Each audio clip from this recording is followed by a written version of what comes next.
Both of Canada's two major railways started piggyback services in the 1950s. By the late 60s and early 70s, this traffic had grown substantially, and both railroads saw a need to purchase purpose-built flat cars that could handle both 26-foot and longer trailers, up to the then new standard of 45 feet.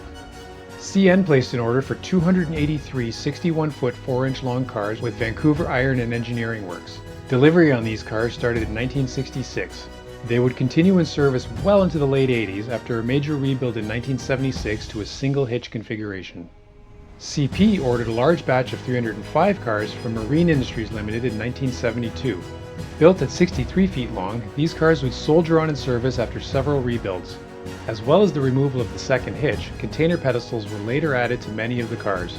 A final group of cars were reconfigured for the Southern Ontario Expressway service with rub rails for the circus-style loading and unloading at terminals.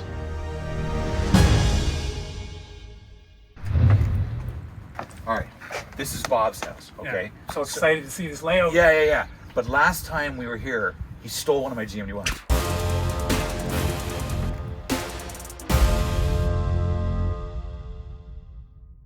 Yeah, I remember that. So let's just like steal stuff.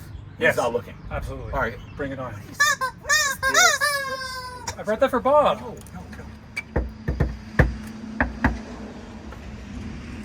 Okay, good day. Jason Tron here from Rapido Trains Inc. Behind the camera we have Jeremy. How's it going, eh? How's it going? And we're here in the basement of Mr. Bob Fallowfield. And this is his Galt Sub layout. Beauty layout. It's a beauty layout. We've been here before. We love coming here. It gets better every time. So beauty. We're filming something relevant today. Yes, stuff you actually need for your layout.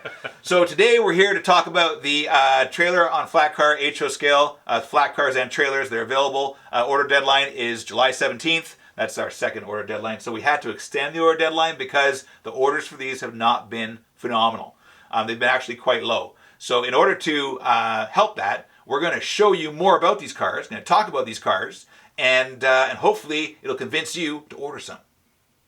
So this is one of the anchor industries on the layout. Yeah. So basically what you've got here is you've got a quarry that's across the road. It comes across in the conveyor, and that's where they get their line from. So Bob, you model like 70s, 80s, right? And you model freight. What are these cars? What do they mean to you? Well, I've had a huge hole in my train roster for years, and I was so excited to see this announcement.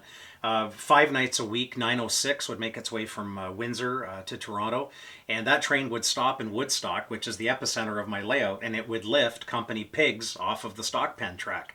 You can't lift company pigs if you don't have the model. Right. So I've been living with less than stellar stand-ins for years. I'm actually surprised to hear that the pre-orders have been low on these cars. When I saw the announcement, I jumped for joy and was seeking out Dan Darnell for a hug. So Dan, I still need the hug. No, absolutely not. Maybe I'll get one out of Jason today, but these are great cars, and for a 1980 modeler, this is basic equipment. So what do you do for the signal controls? Well, I've got a little panel underneath, and it basically just photo cells. Right? Okay. So there's a firewall. Well, that's for your crossing gates. No, same system. Yeah, okay. Yes, different. So here's the story. The orders for the flat car are actually less than half what our typical orders are for a box car or a hopper. So that's why we're making this video, to show off exactly what you got here. This flat car it's actually, well, I think it's a work of art, but it costs us more to make than a box car or a hopper because it's got a die-cast frame, and die-cast, more expensive tooling and more work to clean off all the flash and stuff. And then it's got a lot of etched metal parts, and anyone who's worked with etched metal knows it's very finicky. We have a lot of wastage, etc. So the amount of assembly time is higher. The tooling cost is higher. So we got to sell it for 55 US, 65 Canadian, which is our standard freight car price. We'd love to be able to charge less for it, but we can't. And the great thing is, it's a beautiful car in of itself. Yes, it's flat.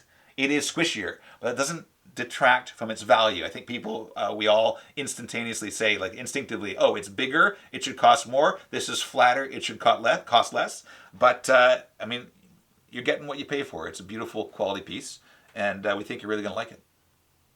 And I'm working on the back. Yes, this is just temporary.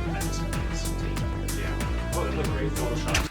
Well, listen, thank you, Bob. This has been amazing. Your layout is gorgeous. You helped sell the cars. Thank you so much. Appreciate it. I wouldn't say quite amazing.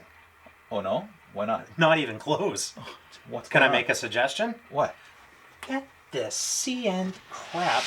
Hey, my Put 'em cars! off my- Dude, my cars! there. My cars! Look, now that's a video. You're welcome for that portion of it. Oh, jeez. Now forget it. This is better. How do I get there? I'm too short. Anyway, if you're interested in the CP cars, I highly recommend you order them by the dozen. The brown ones, you're on your own.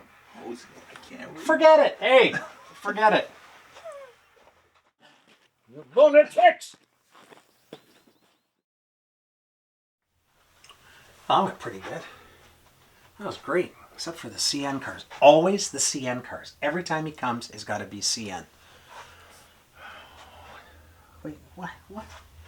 I can't get him to build a plastic tank hopper, and he went and took my brass ones. Shrug!